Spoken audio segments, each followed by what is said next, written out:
Ona göre Şah İsmail Xətai hakkında bilməlisiniz ki, o sıfır nodul siz.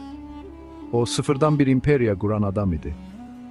Şah İsmail Xətai yeniyetmə yaşlarında müxtəlif tayfaları birləşdirib 16-cı əsrin əvvəllərində Səfəvi imperiyasının təməlini qoyub.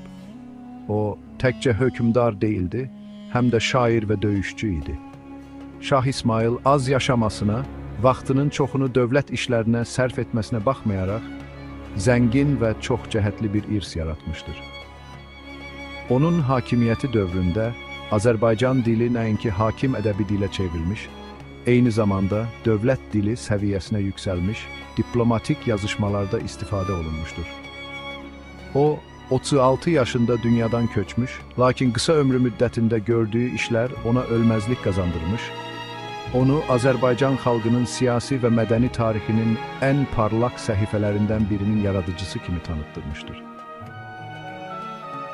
Onun uzaq görənliyi və xarizması parçalanmış bir bölgəni güclü bir sülaləyə çevirdi və tarixi əbədi olaraq formalaşdırdı.